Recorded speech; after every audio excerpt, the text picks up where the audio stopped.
You can basically make 90 grand a year for the rest of your life with no management. Yeah, hey Mike, my name is Henry. I was calling you about the building you have on. How you doing? What are you calling me about? I was calling you about the warehouse property you have on. Yeah, it's not for sale. Not for sale. Well, look, I'm going through a 1031 exchange with a partner of mine, so I know you obviously, if it was for sale, you'd put it on the market. But I mean, would you be totally against the idea of hearing an offer at this time? I've never put it on the market. There is a building for sale 2 doors down though, so Yeah, I'm not selling. I took a look at that building already, and it just wasn't a good fit for us. But we definitely are looking for something in this area. I mean, if you got an interesting number, would you be totally against? I don't. I have 3 businesses of mine running out of here. I'm not selling.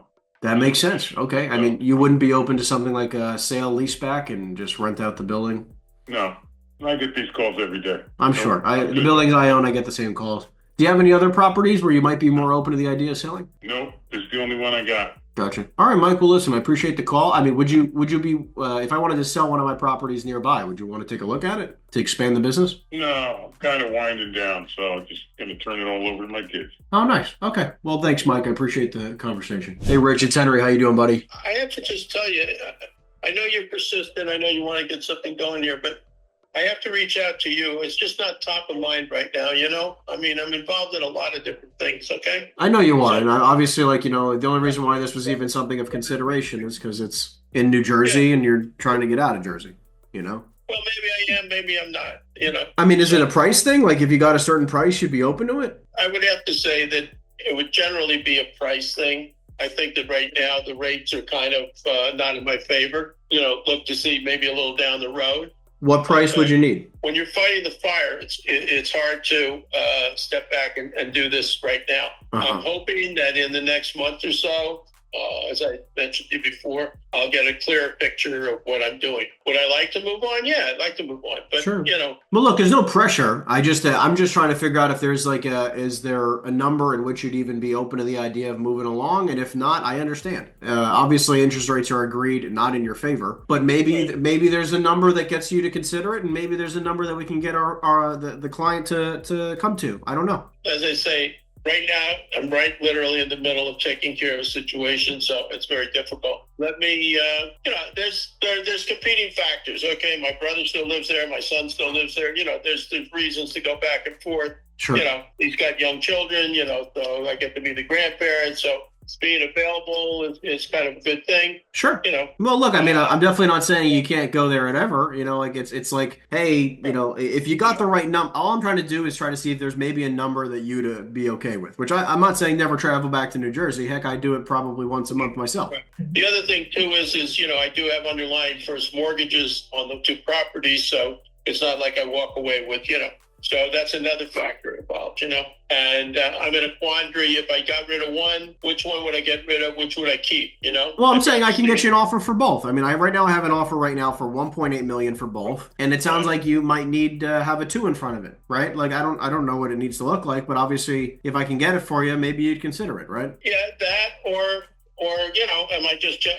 I'm basically in a lot better shape than I was in even, a month ago. So no, that's great. Realistically, I have it as at least from the way I'm understanding, is $800,000 for the deal and $1 million for $850 for and then $950 to $1 million for the deal. Do you have a preference of which one you'd more likely be open to selling versus the other? I'd rather live in but the one, unfortunately, it seems to be causing more headaches than not, I get that. And then of course, you got the Netflix under construction behind me. Do you wait till they're up and operating? Is that a stronger value, or is it a stronger value to sell on anticipation? Yeah, that it'll be a great thing. You know what I'm saying? Sure. All right. Yeah. This whole thing is a crazy, crazy kind of situation, because I mean, I should be happy that I'm in this situation and it's good and everything like that.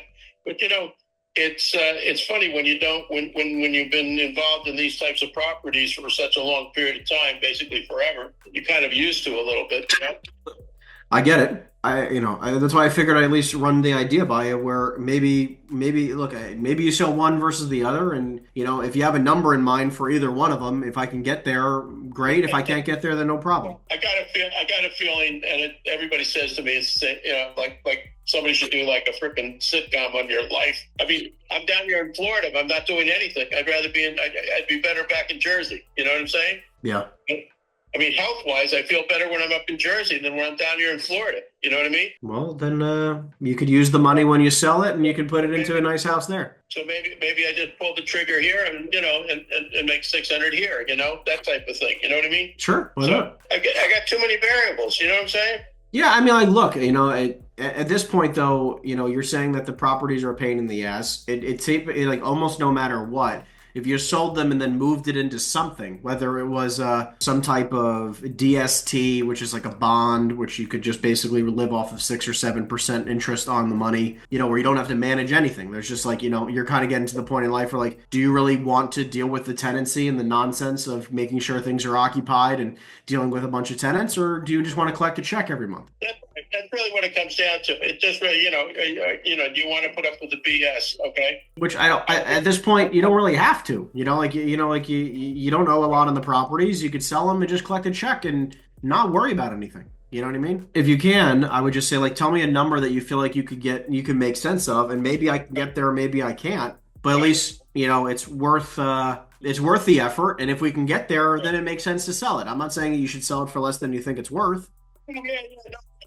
My sister's done the very same thing. She's got a gorgeous place up there in Boise, Idaho now, you know? I've been to different parts of Idaho, not Boise. Yeah, but anyway, so did I mention the kind of place they bought? I don't remember, no. They found that there's a development and all the properties have huge garages, something you couldn't even envision being allowed to be built in New Jersey because of obvious, you know, code. And the garages are like 2,000 square feet of garage, and you get 2,000 square feet of house. That's great. So they got the motorhome, they got, you know, the 4 antique cars, the shop, everything. It's just unbelievable. And they use it for boats, they use it for whatever, you know what I mean? That's great. So it's sort of like the quintessential thing like you're talking about, you know? Well, yeah, I mean, like, look, you know, you've worked hard your whole life to get to a point where now those properties can just, you know, you can just collect a check and never worry about it again. You might as well explore the option. Yep. No, I appreciate you exploring. Okay. No. I mean, that's why, you know, I like talking to you about that, and